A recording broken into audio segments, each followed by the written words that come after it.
Just a heads up that this episode of Conversations with Tyler does contain some strong language, so listener discretion is advised. Conversations with Tyler is produced by the Mercatus Center at George Mason University, bridging the gap between academic ideas and real-world problems. Learn more at mercatus.org. And for more conversations, including videos, transcripts, and upcoming dates, visit conversationswithtyler.com. Before we get to today's conversation, I'd like to let you know of several upcoming live dates with other guests, including Steven Pinker, Joe Henrich, Jhumpa Lahiri, Rabbi David Wolpe, and Malcolm Gladwell. All of these will be held in the D.C. area, and they're free to attend. For dates and for more information, just visit conversationswithtyler.com. Today's conversation is with Ezra Klein of Vox.com. I sat down with Ezra recently in D.C., and I enjoyed hearing his thoughts on politics, the future of media, the ethics of eating meat, and indeed the very future of our world. This conversation is also being released on Ezra's podcast, and that's called The Ezra Klein Show. Definitely check it out. It's very, very good. And special thanks to Panoply for lending us the use of their studio to record this podcast. And now, on to the conversation with Ezra Klein. I'm here today with Ezra Klein, media entrepreneur, blogger, healthcare thinker. Ezra is the creator of Vox.com, which is one of the most important up-and-coming and indeed now established media sites. Ezra himself runs a podcast series. He thinks broadly and deeply about everything. And I will stress, as I always do, this is the conversation I want to have with Ezra, not the conversation you want to have with Ezra. I like this podcast disclaimer. I'm going to steal it.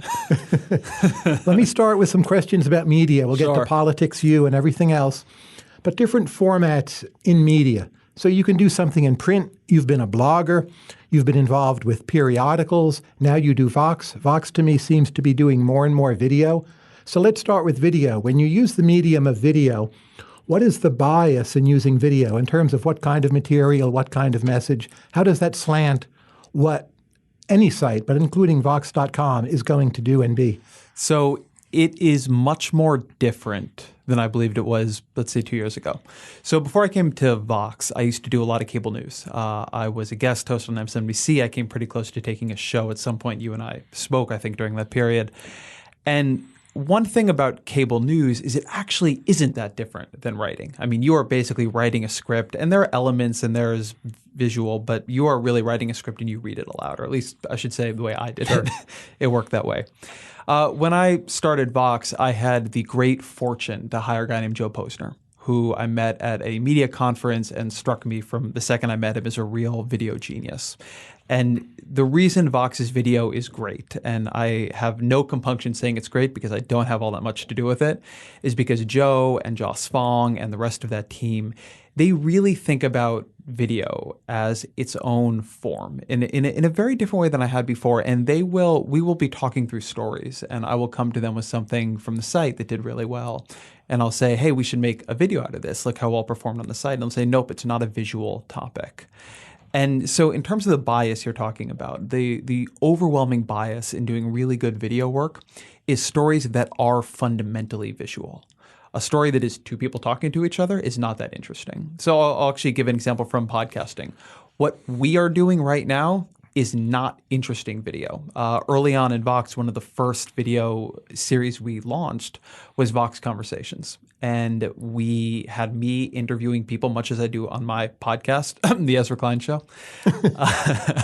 We had me doing long-form interviews with people, often for about an hour. And we put them up, and they never really performed that well. And the reason was it just wasn't fundamentally visual what we were doing. So the thing that I have learned to take much more seriously than I did a year ago, 2 years ago, is that you actually have to begin by asking the question, why is this a good thing to watch, as opposed to in print, which is, why is this story simply interesting? But to make this concrete, let's say news media uses much more video 5 years from now than it does today. Let's say Vox as well. What would be, say, 3 issues that people will care more about that they don't care as much about today? It's funny because I'm usually quick on a question like this. I am trying to think through, have we learned that there are topics that work for us in video? Here's the answer I think I'll give you. International works better in video. Because of maps, you international can show stories, something's happening? It's maps, it's visual. Even when you're showing something fairly mundane in another country, it looks different than it looks here, right? If you are showing man on the street footage, but that man on the street footage is in Saudi Arabia, it actually is somewhat visually interesting because it just is interesting to see what it looks like when people in Saudi Arabia are going about their daily lives if you're from Southern California. So I do think video has a bit more bias towards international than print. But I would say, and I'd be curious for your thoughts on this because I do think underneath this question you have a theory here. I have not seen a systematic difference yet that has influenced our coverage in the way that I did see it, say, when we moved to social being a distribution mechanism, put much more of a focus on content that front-loaded identity. I haven't seen that yet in video. Doesn't mean it isn't there. I just haven't found it. I tend to find video is good for explaining history to people. Vox had a great Syria video. I'm sure you had a lot to do with that. I actually had nothing to do with it. It was great. You had a lot to do with it. But the history of an event, it's easier to get people to care about it. But that's partly because one makes history more emotional. And I'm always torn a bit by this notion of making history more emotional. You get more people to care about the history. But precisely because it has become emotional to them, maybe what you've taught them, they don't so easily budge from. Because it is so vivid in some way. Well, let me give a different spin on why I think history is working in Vox videos.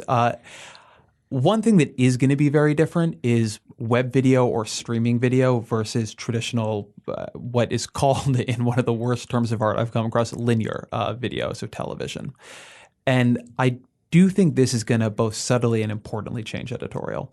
So when you're creating a Netflix series or you're creating a YouTube channel, you are creating a kind of video that you expect to persist. And so people are going to come back to it, and they're going to come back to it, and they're going to come back to it. You brought up the Syria video. That was a huge hit for Vox. I don't have the numbers in front of me, but I want to say it was watched 50, 60 million times.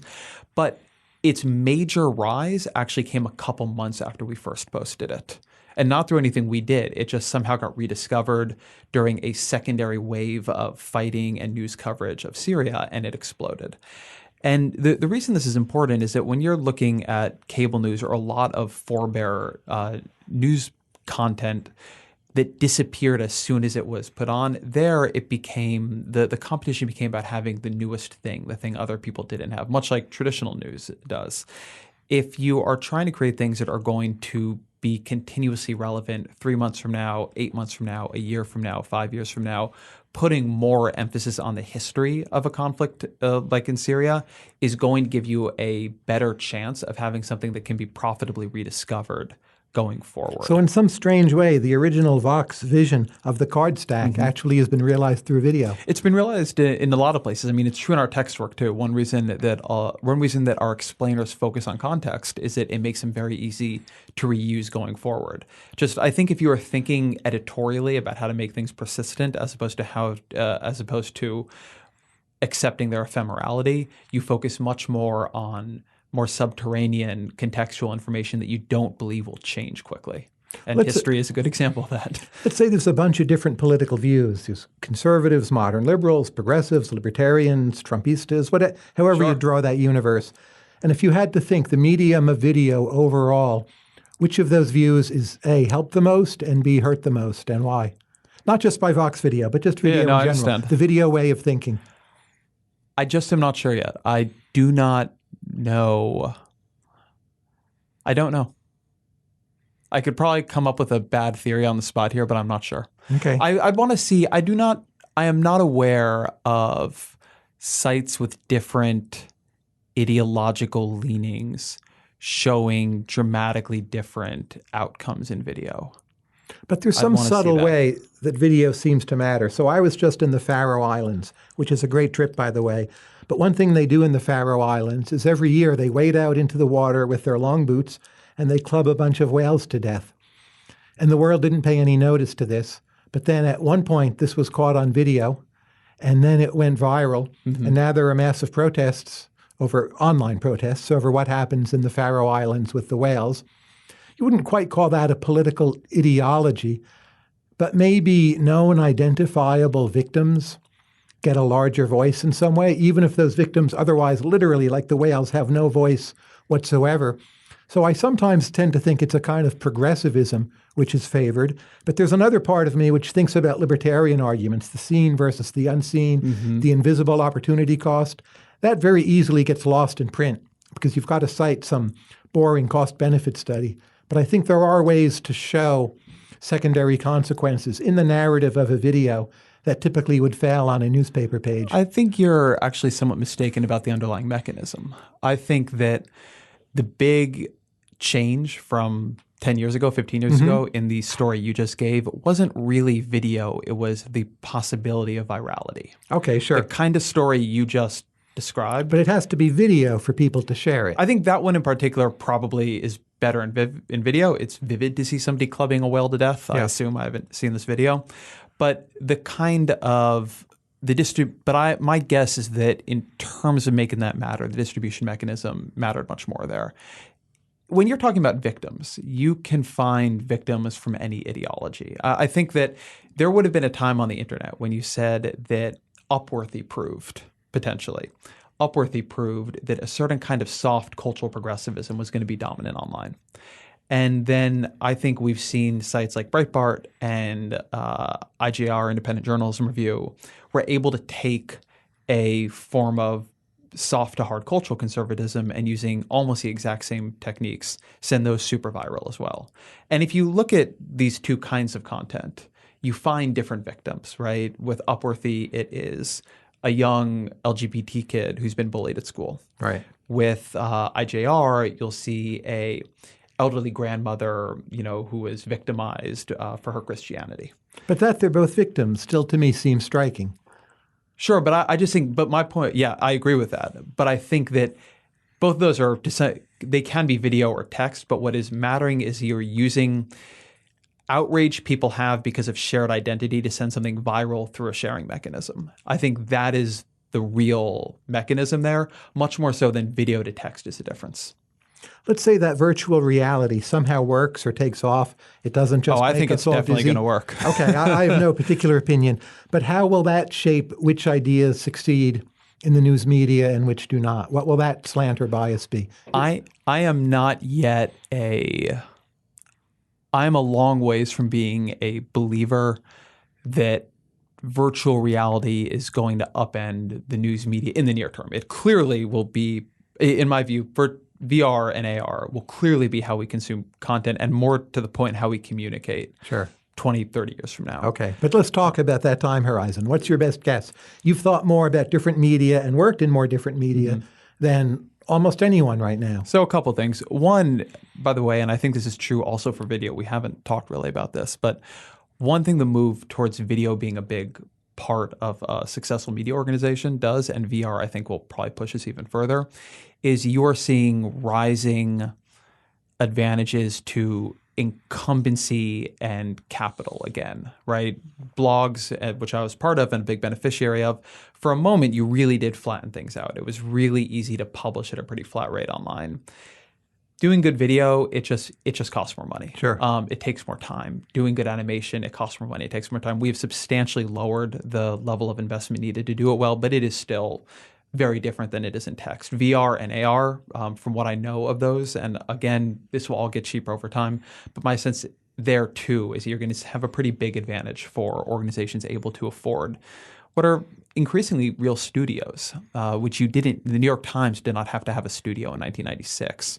And then when I was trying to in some way compete with, a New York Times op-ed columnist as a blogger, which is not how I saw it, but I think in some way was what was going on. Everything was flattening there. Sure. I did not need much upfront investment capital to do it. So that I think matters. In terms of how it will change coverage priorities, I think we are so far from even having an idea of what will work in VR beyond gaming and porn. And I, by the way, don't mean that in a dismissive way. No, not at all. Yeah. That I just wouldn't know how to speculate yet. I wonder if the news won't have to become much happier. Because right now, especially with TV news, there's a kind of negative bias. So no one has a story on the home that wasn't broken into today or the terror attack that didn't happen at all. It has to get far enough to be covered. So good news is played down. People think crime rates are higher than they are because it's reported a lot. But if presentation becomes that vivid, it may just be people are so put off by the actual worst news, they may want to kind of soft-pedaled, almost like the kittens on the internet. They'll want everything to be gentle and pleasant. I don't buy it. I definitely don't buy that it would make people it would make news happier. I think if it did anything, it would lead to more substitution against news. So I can imagine that what a VR AR world does is it makes it much more attractive to play the successor to Call of Duty in the VR world than to read Box.com or the New York Times or whatever else. But of the news we have in percentage terms, don't you think it has to become nicer? Like most people will not go see horror movies, and those are not even virtual reality. It's too scary. I won't see most horror movies. I won't see any horror movies. My wife has a No Chickens movie club that is mostly like a No Ezra's movie club.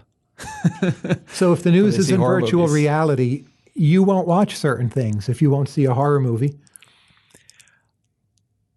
It's funny because my bias on this actually probably goes the other direction. When I watch most media, I am surprised by the discomfort people seem to seek out. So I am a fan of the part of movies before anything goes wrong. I really enjoy that first 25 minutes before any kind of conflict emerges in the plot. And I continuously wish that movies would just sort of let me hang out in that happy universe for a longer period of time. But when I watch any show recommended by anyone I know, including you, even if the show is putatively a cheery, happy show, the level of discomfort that people seem to want to endure, of awkwardness, of conflict, is much higher than where I am. Cable news is another good example. I do not have the constitution to wake up and watch people yell at each other about politics. I don't know where people get that capability, but I very much don't have it. And my lesson from this, I think, is in some ways the opposite of yours. I think that people are attracted to a much higher level of conflict than I completely understand. And my sense is that that will remain true in a VR, AR world. I don't really see a reason to believe that would change. So now I could see something that would say, there will be a bias against particularly gruesome stories, right? That you will not want to – there will not be a sharp uptick in people wanting to experience what things are like in Aleppo in a VR, AR world. But I don't think that moves towards kittens and feel-good stories of happy events. I think you probably have a lot of, what I would think of as sort of where news is now, a lot of conflict, but conflict in the space of discomfort, conflict in a space of safe outrage, conflict in a space of, you think you're right and the other person is wrong, not necessarily a move towards actual cheeriness. People seem to like cheeriness a lot less than I would think they would. So let's take podcasts. In your talk with Malcolm Gladwell, you each discussed how it can be hard to use numbers in podcasts. And I agree with that. But in terms of which issues are favored, as podcasts become more and more important, what does this skew our attention towards?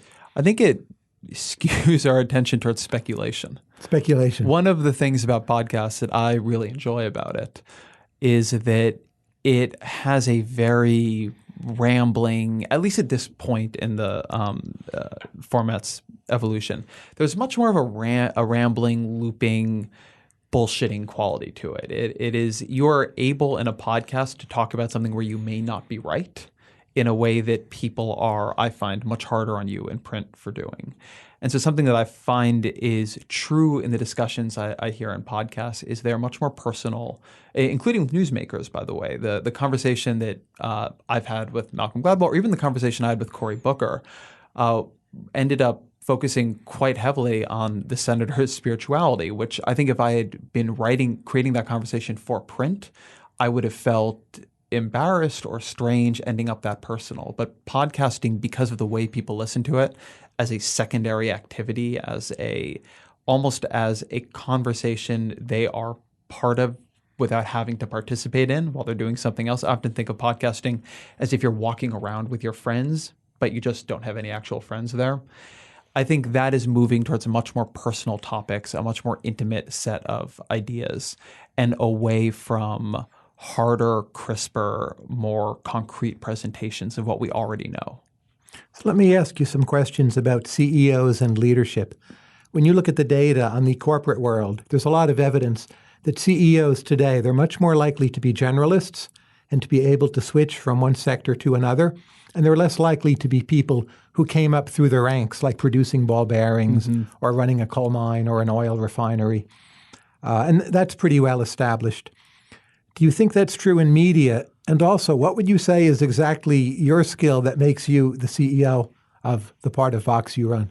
So I should say, technically, I'm not the CEO of Vox. That is Jim Bankoff. Sure, but of Vox.com. Sure. You're the editor. Why do I run Vox? So to the question of what I'm good at versus, well, let me try to do the CEO question first, and then I'll try to get into what I'm maybe good at or not good at. I think that we are, and you've talked about this, I think, on your site before.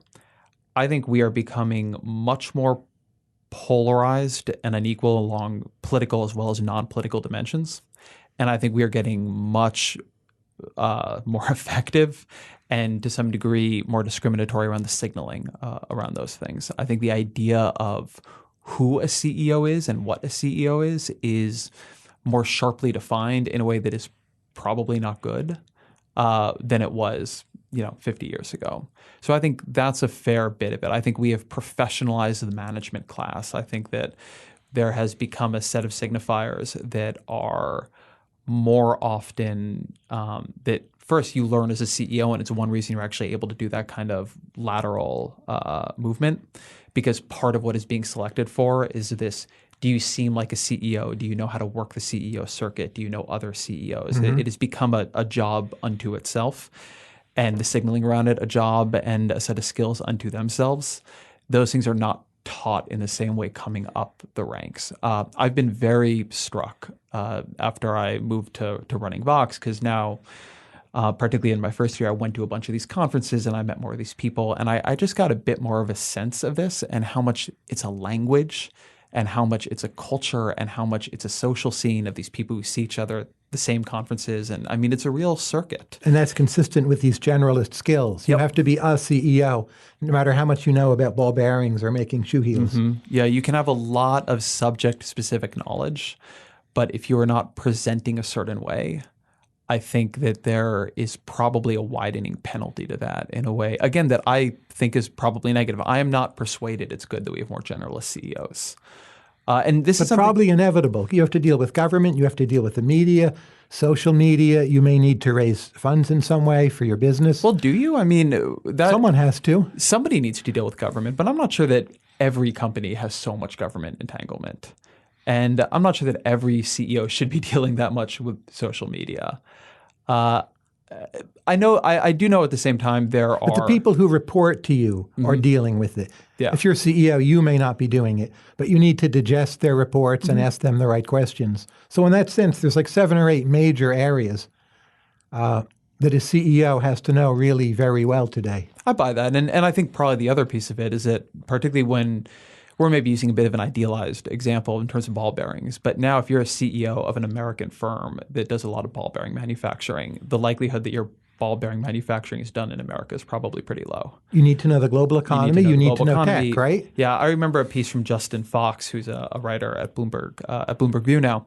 I believe it was by him. If it's not, I apologize. But he talked about how he was told by a CEO that a key skill for a CEO of a multinational firm is actually the ability to get restful sleep on an international plane flight. And I never thought of that, and you don't think of that as a CEO skill, but it makes perfect sense. And it's not something that would have been selected for before.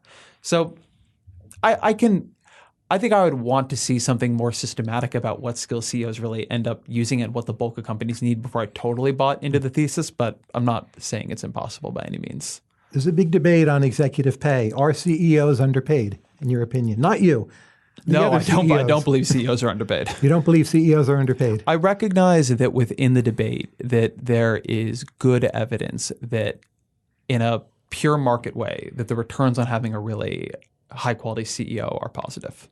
And that given where we are now, it is rational for individual firms to be paying more and more and more to try to get the star CEO. So I'm not saying that individual firms are overpaying. What I am saying is that it is, by the same token, I think pretty clear that the compensation game has become fundamentally point scoring. That it really isn't about the money. I don't think anybody thinks that the kinds of pay increases we're seeing among CEOs is coming from the cost of feeding a CEO's family having risen really sharply in recent decades. And so I think that what you would want is something that begins to tamp down on the collective action issue of every CEO needing to be paid more than every other CEO simply in order to prove they're a good CEO because it's become a status symbol. There's a story I love from Walter Isaacson's book on Steve Jobs. And he talks about how for years and years and years after he came back to Apple, Jobs took only $1 a year. And the board for years was saying to him, come on, take a salary. You're doing a great job. You're building a great company. Take a salary. And he wasn't, and he wasn't, and he wasn't. Then one day he did. And he said, listen, I think we've done the turnaround. It's time for me to begin taking a salary. They said, great. And they came to him with what they thought was a really generous package. And he told them to screw off and demanded something that was stratospheric. And the point for him was not the money. He had been taking $1 a year. The point for him was that if he was going to get paid, he was going to that pay was going to reflect that he was better than every other CEO in the world. I think that's a very good argument for highly graduated marginal tax rates that would make that kind of thing a lot less useful for anyone. So getting back to you haven't told us, what's your key skill that makes you well suited for a leadership position as you understand it? So I think the set of things I'm good at doing are, I think in terms of just coming up with ideas and creating content, I've been pretty good throughout my career and hopefully continue to be at seeing where the next thing is in media and what are the set of skills that you're going to need to combine to get there. From blogging and I was reasonably early on in figuring out how to merge a lot of new blogging with traditional journalism skills at the American Prospect. Brought that to the Washington Post and was able to figure out a way to build something out of that there. Saw some things in TV that you could probably do, taking some of the ethos of blogging and what we were beginning to see and what the audience was responding to and taking that to cable news. I think that I have been, reasonably good at steering a course through a pretty rapidly changing media landscape. I don't disagree, but it's not somehow meta enough for what I'm asking. Sure. The Ezra Klein. What's the thing about the Ezra Klein? Like, I would say your key skill is self-learning. You've talked yourself about how as a student in school, you were at best indifferent, I think were your words. So you've learned all these things on your own. You're a very good self-learner. And maybe that's the key meta skill that makes this work in the leadership position, or no? Maybe constant anxiety would be another possibility. It is a surprise to me that I turned out to be, and I guess you'd actually have to ask my team if this is true, but a pretty good manager of people. That came reasonably naturally. The thing that I think I'm good at doing as a manager is understanding what the folks working with me are actually doing. And so getting a sense of what they actually need. The way I tend to work with people is by trying to figure out what the project is and what their broad project is. I don't mean literally what their task is right now, but what is their project at my organization? What are they trying to do over the course of a year? And then figuring out how to support in that. And I think compared to other people I know, and this is, feedback I've gotten, I think I'm pretty good at figuring out how people understand the work they are doing. And then how can I support them in that? The other thing I think I'm not bad at is having a pretty clear idea that I'm able to communicate of where we're going. I didn't think this was going to be a huge issue. I didn't think a lot about branding when we started Vox. In fact, I thought media brands were probably becoming less important as content disaggregated and moved around socially. It turned out they were getting more important, and that along the way we were able to define a pretty clear one. And I think that's something that I'm pretty good at doing, is defining that and hopefully holding to that and communicating that. But definitely leadership and CEOing is something that I'm learning as I'm going along. So it might be hard for me to get the perspective to say what I am good at or not good at from a meta level on that. What's your best time management tip? To-do listing. The thing that I The thing that honestly decides whether or not I have a good, effective day where I feel like I got things done, or whether I just wasted a bunch of time, was whether in the morning I wrote down what I thought I had to get done that day, and throughout the day was rigorous about putting the little tasks that come up onto that same list and then checking them off. If I keep that list going and I keep it updated and I keep referring back to it, I am able to be pretty efficient. And if I don't, I get lost and overwhelmed and anxious. I don't find the big tasks to be the hard thing there. I think the thing that is really hard to do is a task that take between like 3 and 15 or 20 minutes. You keep in your head when you probably have 30 minutes where you can knock out a couple of them. They don't feel like a big enough deal. You don't remember them. You didn't write them down in a clear place. And so they just sit there causing you, or at least me, endless anxiety. When I actually have them in front of me, I will stay on top of them. And actually staying on top of them, I think, is more important, certainly, than I gave it credit for a year ago. We all are looking for other talented people to work with, and you've had a whole bunch of great ones. Matt and Melissa, Dylan Matthews, a whole bunch of others, some of whom I don't know. But what's your best talent finding tip? Look for people who are desperate to be doing the thing they're doing. I have often found really great people by finding people who either were literally doing what they need to be doing for free because nobody was yet paying them for it, right? And that's something that's an ethos that comes out of, I did that as a blogger, and I found Dylan Matthews doing that kind of thing. So look for people who you can teach a lot of skills, but you can't teach obsession. And there's a real difference between somebody who is obsessed with the work they're doing and someone who is simply skilled at the work they're doing. I will take the obsession and teach the skills over getting the skills and having to teach the obsession. How has being an entrepreneur changed your political views? Do you have more sympathy with people starting businesses and the notion that business needs to be encouraged or liberated, or the opposite? Yeah, though I think I was. I don't think I ever had what I would think of as an anti-entrepreneur period. So I do have sympathy with starting businesses, but I don't think I did it before. Let me think on that for a minute. How has it changed my political views?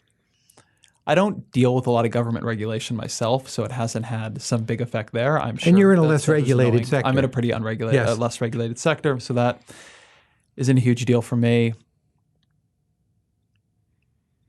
But somehow your overall vision of human motivation and imperfections and what drives people, that must have, if only subtly, been altered in some way, that even if it doesn't change your policy stances, your political vision must now be different. Yeah, and I'm just thinking it through.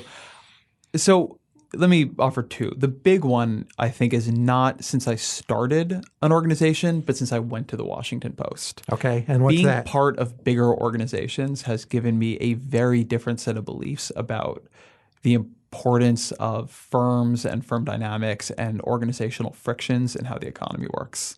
So I am much, much, much more sympathetic and have a much better understanding of, say, why wages are sticky. Or you've been talking about Brian Kaplan's idea about firing aversion. Yes. And then Matt Iglesias, my co-founder, had a great set of tweets about hiring aversion. Absolutely. I laughed so hard at those. And I got the feeling you've been tasking Matt with hiring people. I have not. But Matt is not actually the one who primarily has to hire people, but in part because hiring people is really hard and unpleasant. But everyone does that in an organization. It's about the personal contacts of your whole network, and Matt must know a lot of people. No, Matt is very much part of the whole thing. Sure. So I have a lot more sensitivity to that kind of thing. I have a lot more sensitivity to the ways in which firms have trouble turning themselves around. Things that often seem mysterious to me about why a firm didn't just swoop in and take this market opportunity seem a lot less mysterious to me now that I've been in a big one and been able to see that from a lot of different vantage points at the Washington Post. And that was a firm that I think has been very successful in changing and evolving and transforming. But I also saw how hard and wrenching that was and how many ways it could have gone wrong and didn't, I think, in that case, due to some really strong and good leadership. And then at Vox, this is a young firm, and Vox Media itself, I think, is more than 600 employees now, though. So it isn't that small. Vox.com is more like 70. And even there, I have a sense of, my God, like just the difficulty of growth, the organizational cost of growth. the dangers it puts you into, right? The overstretchedness, the lack of slack in any of the systems so that you can deal with things that are longer range while you're trying to deal with what's going on today.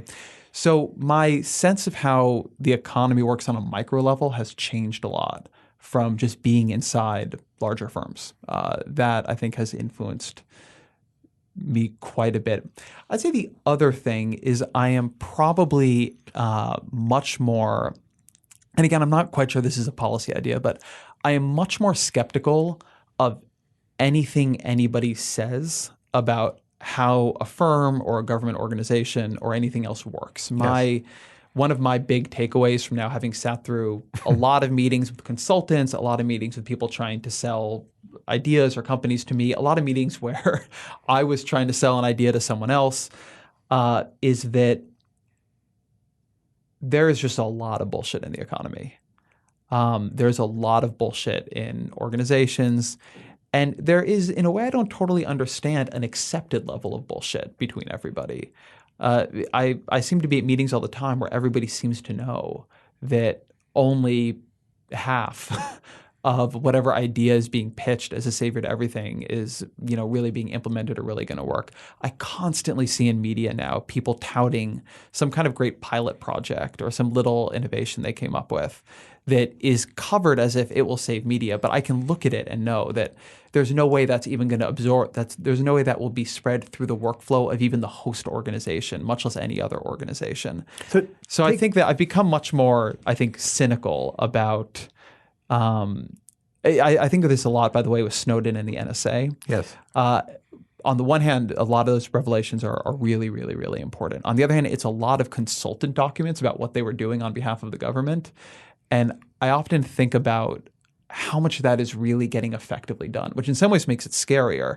But I think that one way of reading those documents was the government has become this omniscient kind of all-seeing surveillance state. Yes. And my guess is their ability to use that data and It's how very, well that stuff very is weak. is very, very, very Yes. weak. Again, that might make your view of what's going on much worse, actually. I'm not saying that I is agree. exculpatory. I'm just saying that it's a different way of looking at those documents. But take your view of government production. Now, a lot of what governments do is pass around checks, and we more or less know how that works.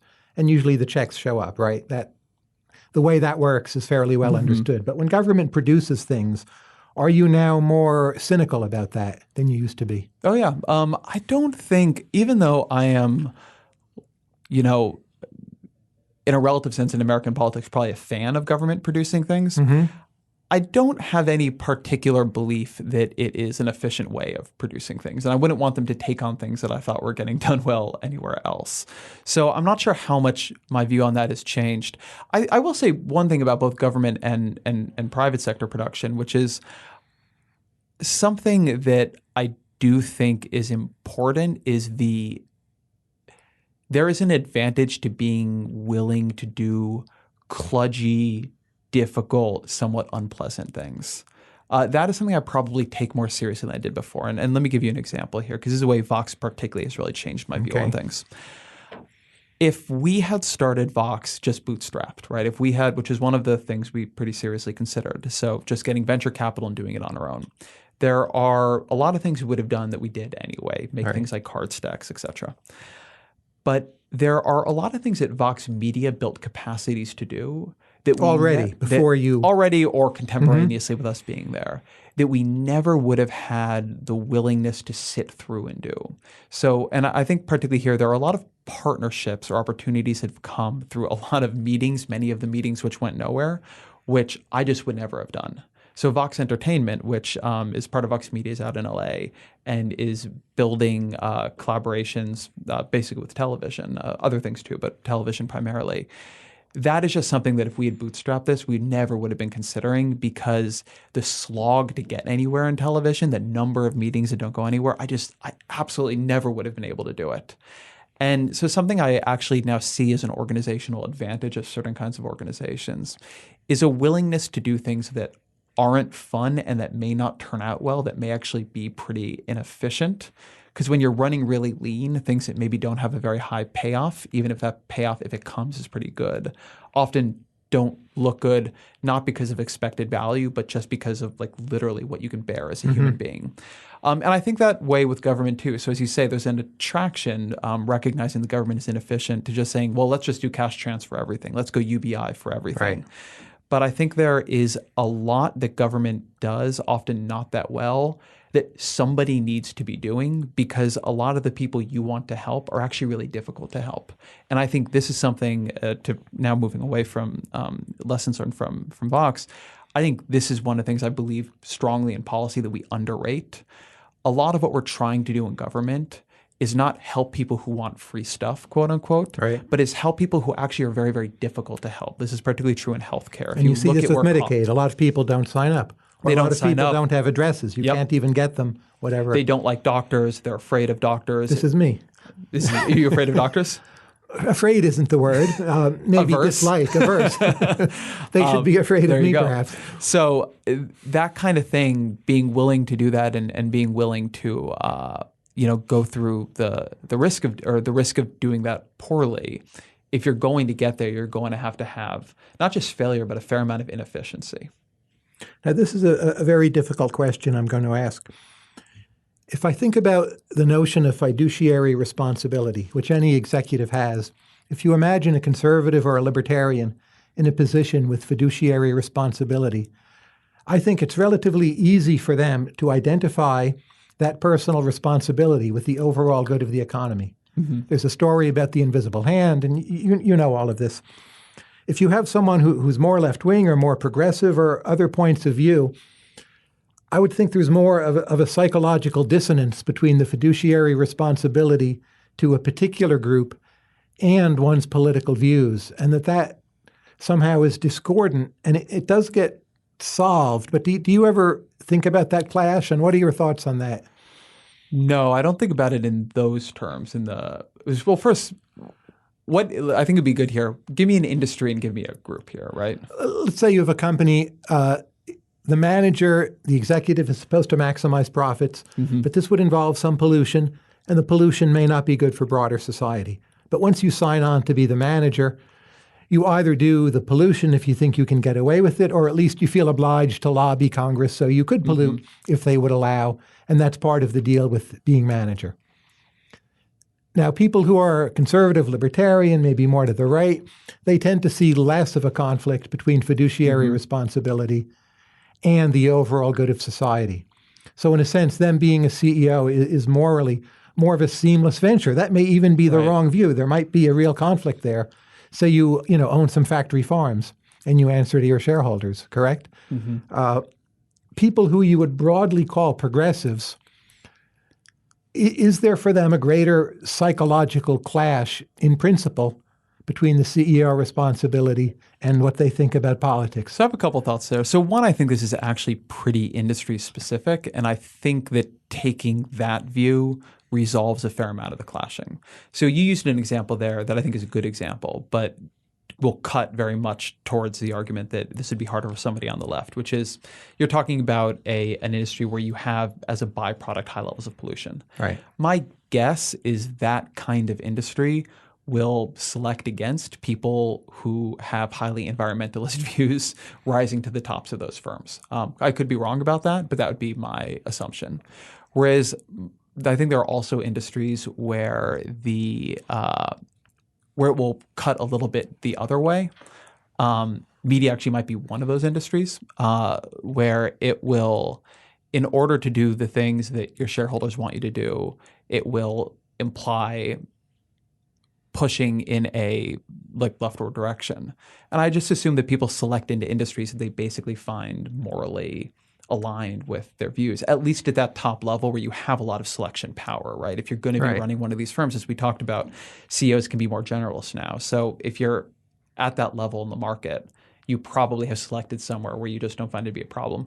I will say, though, that even as someone who I think in contemporary American politics falls more on the center-left side of the spectrum, I have always found the amount of corporate social responsibility stuff to be a little puzzling. I don't find it intuitively appealing myself. I'm not. But a lot of it's public relations. Some of it is public relations, but I actually think that is somewhere where I've become a little less cynical, if anything, now that I know more of these folks.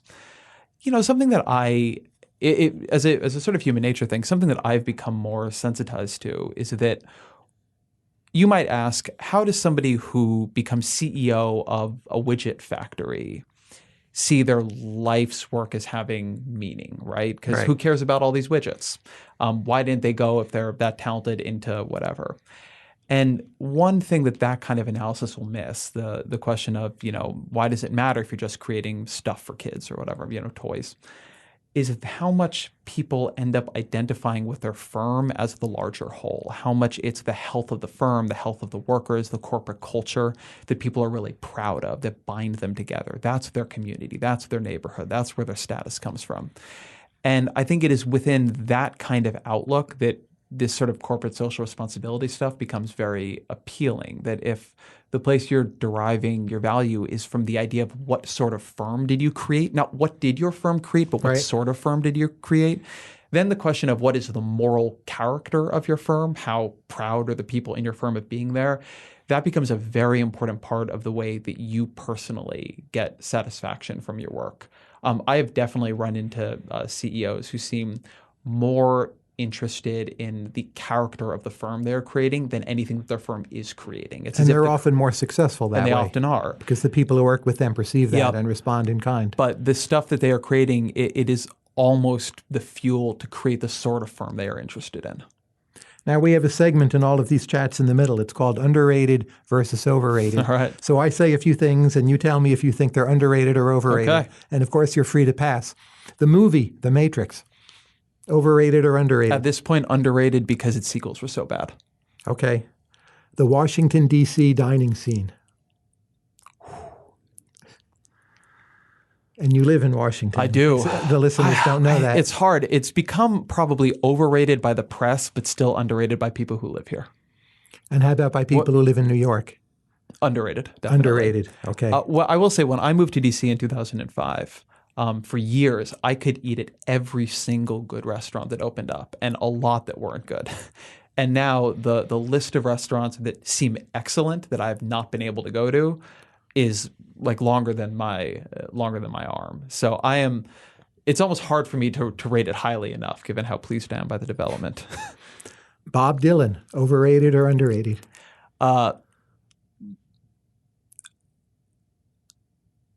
I'm trying to match this with my personal ignorance. This definitely seems overrated to me, but this is me not being very into classic rock. Okay.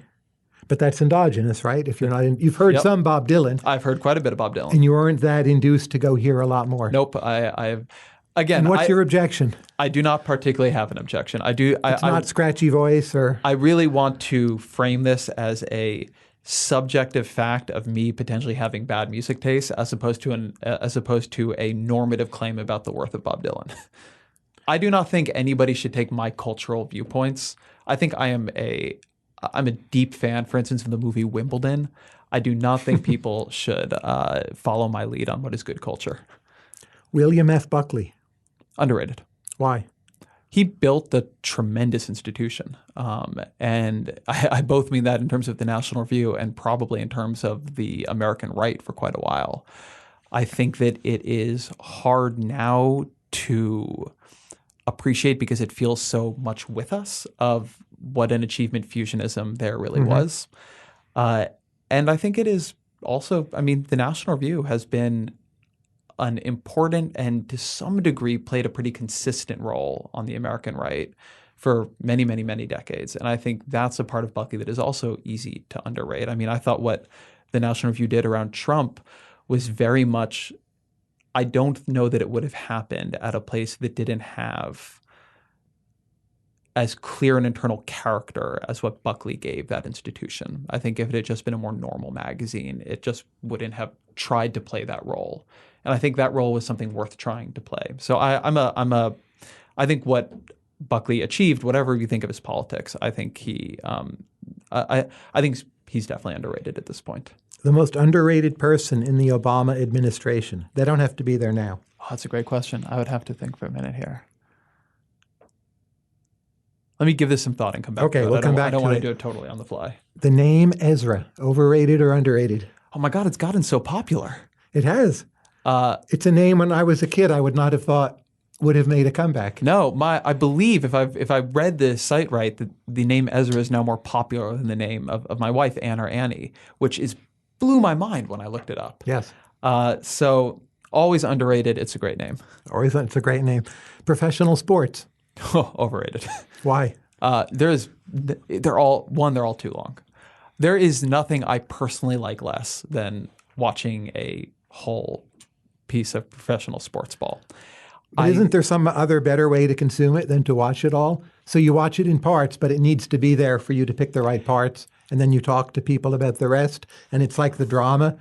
It's like going to the theater, except you're free to talk to your friends. It's true. While it's on. I actually think, even as I think that professional sports is way overrated, I think sports journalism is continuously underrated. I think it is always some of the best journalism we're doing in America, and nearly always the best written form of journalism we do in America. And why is that? What about the structure of sports makes the journalism so good and the product so bad? There is something about sports being a canvas for writing through which we are allowed, with relatively low stakes, to work out other core issues in American life that is really tremendous. One of my favorite books is The Muhammad Ali Reader. It is the case that basically every great writer of the 20th century did their Muhammad Ali piece. And you can just go through there, and it is an amazing tour of particularly new journalism. But there is a capacity to use sports to write about almost anything in the American experience. It is really tremendous. On the flip, I just somehow do not have the part of my brain, really just do not. And again, I want to continue to say this is not a normative claim. This is a claim about my own experience. I do not have the part of my brain that even allows me to empathetically access why someone would care what a bunch of people playing for a team that they went to because it paid them the most money. Why? But we care about movies and novels, right? And that's not even. I know, really and I'm happening. able to access that. They're drawing me up in the storyline. I'm just telling you again. I'm not saying other people shouldn't enjoy it. Right. I am saying that this is a place where I have tried many, many times because I would like to be connected to American culture in this way, and it is like I am missing a part. Now let's try some questions about politics, and we'll come back to the most underrated in the Obama administration. Let's take models of the world. So President Obama. I think I have a Obama administration. Sure, please. Biden. Tell us why. Joe Biden has been, as far as I can tell in my reporting, as far as anybody can tell, he has taken on a series of pretty important jobs for the administration, going back to copping the stimulus, which actually did go out with a very, very low level of fraud. Work he did on gun control didn't really go anywhere, but in terms of the task force piece of the administration, it was well conducted. He has been very, very important in pushing through a bunch of congressional deals. And he has played a role that I respect in organizations of often being the skunk at the party, particularly in Obama's dealings with the military. Mm-hmm. Biden's role in a lot of that was to act as the counterweight in a way that's very socially uncomfortable and is related to, I think, Joe Biden's very particular set of skills, which may not have been, are not always adaptive, but I think are adaptive in that particular circumstance. And yet, at the same time that he's been, I think, by all accounts, a very successful vice president. People forget, but his was actually the most highly rated convention speech at the 2012 convention, even more so, if I remember correctly, than Bill Clinton. He arguably really played a big role in the election by getting their debates back on track after Obama flubbed the first debate. He is looked at in a way that I have looked into and reported on and tried to understand as sort of a joke. The gap between the esteem in his public reputation as sort of Uncle Joe and the gravity of his career and what he's done and the role he's played with Obama, I think is very, very, very wide. Some questions about politics. Let's put aside policy conclusions, just models of the world. Yeah. You have a model of the world, and President Obama has a model of the world. Your knowledge of his model is highly, highly imperfect. But just from what you know, from whatever distance you observe what he does and says, what do you think is the main difference in analytical terms between your model and his? Optimism. You have it or he has it? He has it. The big difference between my model and his model, and I've interviewed him and we've talked about this. Yes. At this point, I think the models of how American politics works are pretty similar. He has developed over his time in office, I think much more so than when he ran in 2008, a pretty structuralist view of how Congress works, of how American politics works, of how automatic a lot of functions of public opinion and partisan opinion are. These are things that I think the sort of hope and change Obama didn't believe in '08. He thought you could really bridge these divides. There was a lot more cynicism among members of the press, including myself. I think that cynicism was borne out. I think he shares it now. He has But that's a similarity. What's the difference? I know, this is where I'm coming to it. I think that the system is in very fundamental ways at this point flawed. I do not think the political system can, over a long period of time, absorb highly polarized political parties. And I think that structural changes will need to be made if American governance is going to be high quality. He believes in ways I don't fully understand and don't think he's really able to give a good account of, that there is a sort of essential goodness of the American people, that they will rise up and demand better of their leaders. And maybe it just has to get to a bad enough point or something. But I think he's wrong about that. I think that you actually need to change how the system works, not expect that at some point the American people are going to say enough is enough. Again, this is my is my best recounting of what the nature of his optimism is. But he is definitely pushes back quite strongly on I think what he calls like the jaded, easy cynicism, but I think it's correct. There was a recent poll lately, you probably saw it, that I think American black males are much more optimistic about the future than American white males. Did you see that? Do you think that's a good overall characterization? And are you and he in this? No, of reality. Oh. It's clear that's what the poll says. I don't think the specific thing the poll there is. I don't think that poll is shedding a lot of light on our specific disagreement about does the American political system need structural reform. Okay, so going back to models, your model of the world and Hillary Clinton's model, what's the main difference? I do not understand her model as well as I think I understand Obama. Okay. So let me you say had a long interview with her, which was very illuminating. Thank you. I think that her model of the world, I think, frames American politics much more as a process or a negotiation carried out by individual parties, where I'm much more of a structuralist. Okay. So I think that Hillary Clinton believes that by reaching out enough and consistently enough, which is a funny thing to say because her overall politics are quite, as a campaign, are quite partisan. But when she is in office, she has a kind of real, I will work with you on anything, no matter how small, endlessly to build up trust. That's kind of her approach. I think she believes you can get more out of that than I believe you can. I think that she believes there's more that personal relationships can do to create grounds for bipartisan cooperation. I think that her critique of Obama would be that he doesn't spend that much time, and when he does spend the time, does not evince enough enjoyment of reaching out and spending time and building relationships with opposed members of Congress.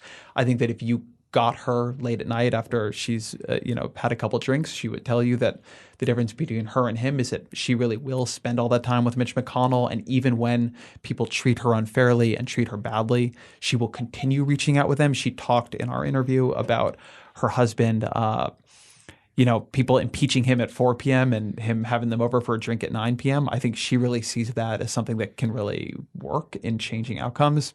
I don't really agree. I think that to a first approximation, knowing which party people belong to is basically how to predict the way they'll vote. I think that is even truer since she was last involved in legislative politics. And I think that I don't think there's going to be that much margin in a more attentive personal relationship to being the legislator in chief.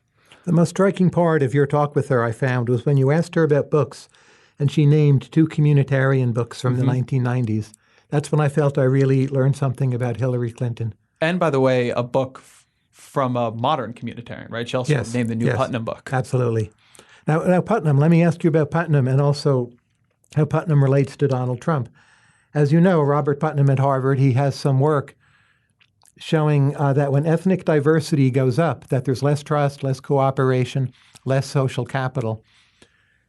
And if you think of yourself in the role of an editor, so you have in American society, diversity has gone up, and a lot of people have reacted to this, I would say rather badly, and I think you would agree with me, they've reacted rather badly. But there's still a way in which the issue could be framed that, well, diversity is actually a problem. We can't handle diversity. And Putnam almost says as such. And do you think there's currently a language in the media where you have readers who are themselves diverse, where it's possible not to just be blaming the bigots, but to actually present the positive view? Look, people are imperfect. A society can only handle so much diversity, and we need to learn this. Or what's your take on that? I strongly agree. We do not have a language for demographic anxiety that is not a language that is about racism. And we need one. I really believe this, and I believe it's been a problem, particularly this year. I think that it is clear. I think the evidence is clear. Donald Trump is not about quote unquote economic anxiety. Right, a bit, but not mainly. I agree. That said, I think that the way it is presented is a choice between economic anxiety and racism. And one, I don't think that's quite right. And two, I don't think that's a productive way of having that conversation. Why don't we have that language? Where did it go, or did we ever have it? I don't know if we ever had it. We probably did have it. I think that we have properly been working very, very hard in the society to make racism socially intolerable. And we have a society that continues to have a lot of racism, a lot of sexism, a lot of bigotry of different kinds. But I do think that as a byproduct of that debate and that effort, there isn't a good way to have people discuss slightly more inchoate feelings of losing power that aren't necessarily, in their view, about taking it away from other people. It's more about losing it themselves. And I think that's a big difference in this. Arlie Hochschild, who I've had on my show. Which I've heard. It was a very good episode. Thank you. And something she talks about in there is this kind of deep story that she found she's a sociologist who spent 5 years with Tea Party folks in Louisiana. And she talks about this deep story of feeling like they've been waiting in line and now other people are getting in front. It's not so much that they don't want those other people to get ahead. It's that they want to get ahead themselves. Right. They are feeling a loss in a zero-sum competition, and they may actually be correct about that. There are probably types of advancement in society that is zero-sum, particularly when you begin really trying to open up the floodgates. So I think that's correct, and I think that we don't have a good language for it. I don't know what it would mean to get one, but one thing that has annoyed me this year is I really dislike the use of political correctness as a language for it. I think it, one, doesn't explain very much. But two, I think that something that has happened a lot of the time here is people have somewhat either unconsciously or I think at times cynically mixed up an elite debate and a non-elite debate. I think there's a debate about political correctness on college campuses and with very sort of cutting edge issues like transgender rights that or safe spaces or trigger warnings that a lot of people who graduated from Ivy League schools particularly are very invested in the media, particularly people who what they like to do is write about things in a very free and untrammeled way, and they see this as a attack on them. They don't like what they see in their Twitter mentions, whole range of reasons people get upset. I'm not even questioning the validity of that anger.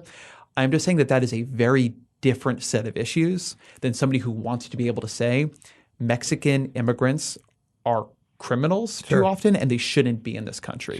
That the things that Trump is keying into are things that like John Chait is a big critic of contemporary academic political correctness, but does not believe the things Trump is saying about Muslims being allowed to travel to the U.S. are viable at all. There are a bunch of things that are settled among elites about what is an acceptable thing to say or not that Trump is reopening. Then there are a bunch of things that are unsettled among elites that Trump doesn't care about. And I think there's been a sort of conflation of those issues around political correctness that has been unhelpful to understanding his coalition and why there's real power there. So this language of talking about diversity in a smarter way that would recognize costs of diversity without being racist or other bad things. Two other cultures we've talked about and you have some connections to. One is Brazil, the other is Singapore. And your father's from Brazil, correct?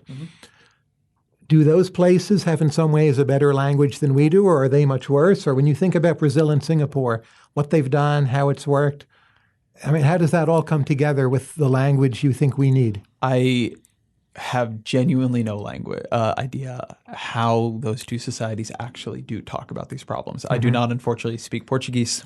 And as much as I enjoyed going to Singapore for a couple of days on my honeymoon, my sense is not that that is a free and open discourse. But I don't think I know enough about them to answer that confidently. What about the role of shame in our culture and also as it relates to media? So right now, I think I've read estimates, 40% of children are born into single-parent families. Some of those, the father is actually around, but a lot of cases it's not. And a lot of social conservatives, they somehow want to shame this arrangement. But from a media point of view, it's very hard to shame those who are your readers. So there's maybe a tendency for stories to evolve into a language without shame. And does that ever worry you about media? And what do you think what is the role of shame in politics, and what should we be shaming more also? Well, so I do think there's a lot of shaming in media. I don't think it's there, nor would I want it to be there. But I think an interesting thing about Trumpism and the particular way in which I think the media really has been, we can argue about whether the media has done a good job with Trump, but the media is clearly very anti-Trump. And the particular ideology he has, there are these long-standing debates about whether the media is liberal or it's conservatives, and I tend to think they miss a lot of nuance on it. But what the media really is not committed to single payer, but committed to diversity, to pluralism, to tolerance, to things that I would think of as more cosmopolitan values and particularly liberal values, or at least liberal in the contemporary political sense values. And Trumpism is a lot less conservative than it is traditionalist, restrictionist. It collides with that set of sort of cosmopolitan urban values. And one place where I think people have a lot of upset about this, there is a lot of shaming in the media. We talked about it a couple of minutes ago around racial resentment. Sure. Yeah, I think there's a lot of shaming in the media about what opinions you can and cannot hold about whether Muslims should be able to come to the U.S. or what you can and can't say about Mexican immigrants or African Americans or, for that matter, by the way, white people. There's a lot of shaming in the media against anybody who is seen as looking down on the quote unquote legitimate grievances of Trump voters, right? There's a lot of, you need empathy for this set of ideas, but this other set of ideas you can confidently attack.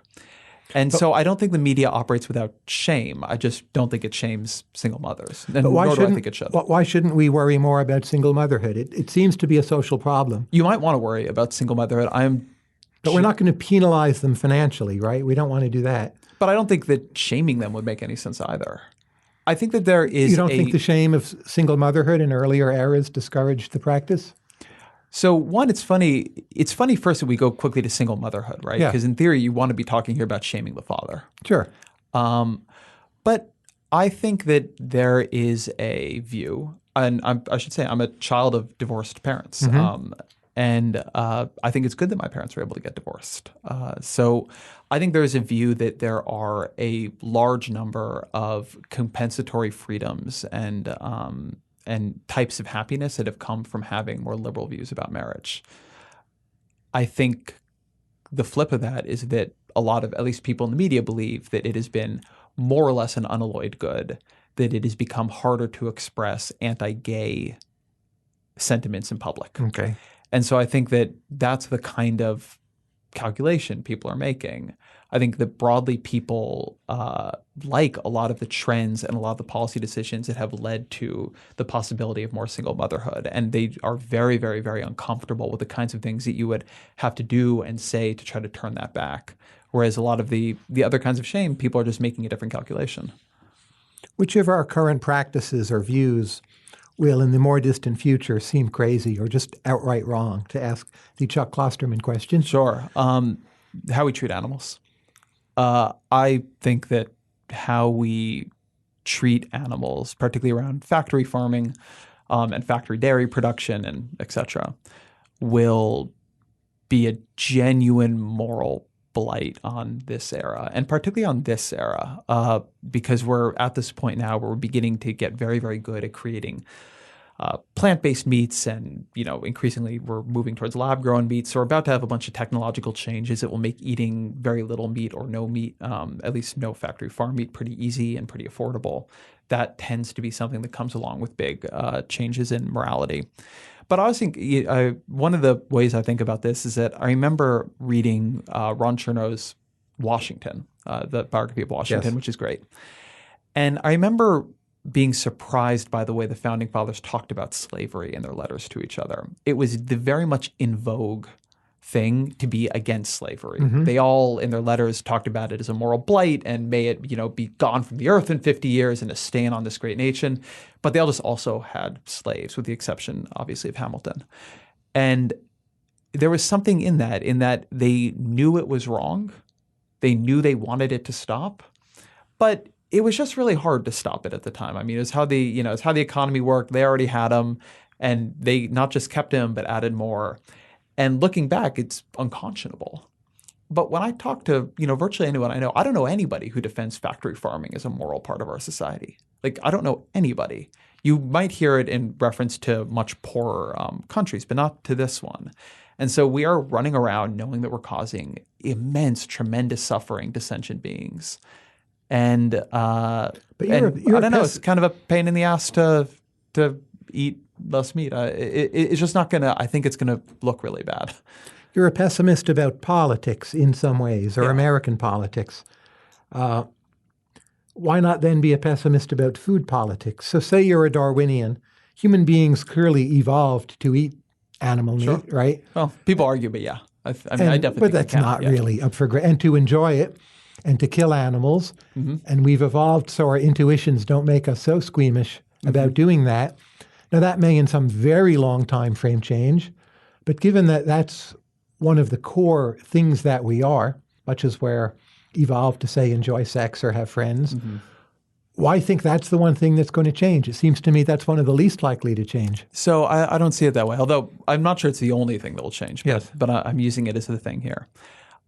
Because I'm a technological optimist in a lot of ways. I'm not a political optimist. I don't think we're going to pass a bunch of laws that are going to change this. But I think that we will see technologies change it. And I think that there are things like this before. Child labor, I would actually put a little bit in this category, where for a very long time you would say, well, we've always had, we've always put kids to work. In fact, that's why you have kids. So you have all this extra labor laying around when you need it. And then, we got better at automating things and workers became much, much, much more productive. And I think that… And families want to educate their kids. And families want to educate their kids. But there's no selfish sacrifice then. Exactly. But that's why I'm saying that a crucial part of this story, a crucial part of my optimism on this is that we are very much on the cusp of lab-grown meat. So artificial meat will become so good. Artificial meat is becoming so good that it's just going to be – that it will make it much, much easier to hold these opinions. On that, I'm a pessimist. Maybe not forever, but I think for at least a few hundred years, any time horizon we can foresee. Oh, you should try the Impossible Foods burger. I've talked to some of these people. I'm like, what does your hamburger cost? $400, they say? No, it doesn't cost $400. To actually do it? So not the lab-grown, the plant-based stuff is the stuff the plant-based. that Okay, sure. is That's moving much more cheaper. towards affordability. Okay. The lab-grown, but people don't enjoy it as much. So they're the two new ones, the Beyond Meat and the Impossible Foods burgers are both pretty good. They're not, I agree with you, they're not there. As somebody who, when I eat meat, a burger is literally one of my couple favorite foods. So I am not somebody who doubts the incredible deliciousness. You can actually, now we're getting pretty close. We're not, again, I don't want to say we're there. It's not as good as the best burger, but is it as good as a McDonald's burger? Definitely it is. Well, that I think will disappear. But let's say I were defending… Yeah, but if that kind of stuff began to disappear, that's a big amount of meat, right? Well, people will eat better burgers. I don't think McDonald's will disappear, not the burger. Let's say I were to defend the eating of meat, and I would say something like this.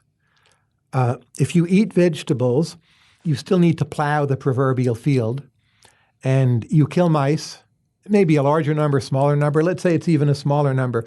But you're always doing something morally unconscionable with respect to animals. Therefore, trying to apply human-to-human morality to relations with animals can't work. We're not sure what the right morality is. We can perform some acts of mercy and grace, but the very existence of a planet with so many billions of humans mean there's some ongoing, just massively cruel slaughter of animals. Yes or no? No. Say more. I don't buy that the morality here is so complex. I am not saying that there aren't better and worse things that we do. And I'm not saying that there's any world in which, we're not going to be running over field mice as we plow fields.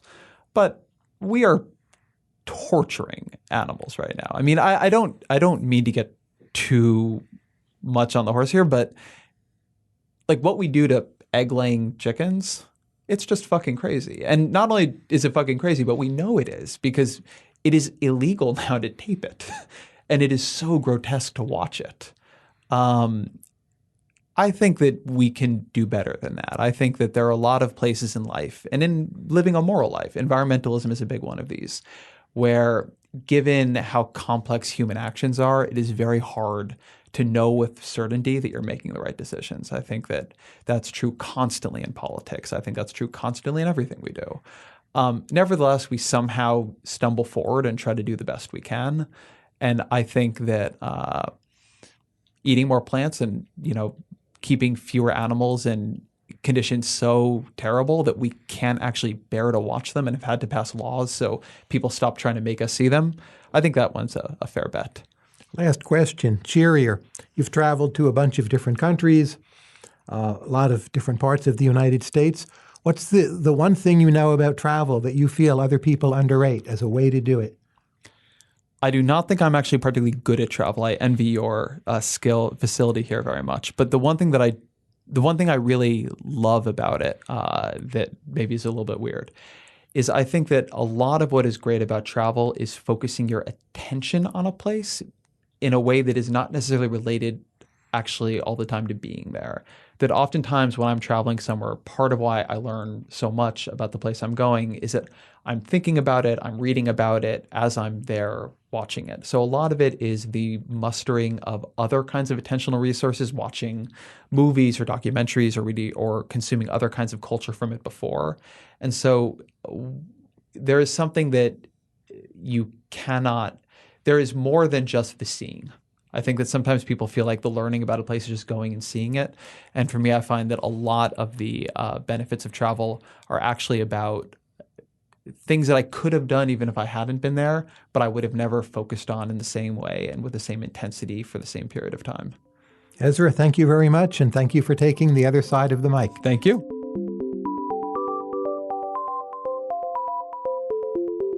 Thanks for listening to Conversations with Tyler. You can subscribe to the podcast in iTunes, Stitcher, or your favorite podcast app. And if you like this podcast, please consider rating it on iTunes and leaving a review. This helps other people find the show.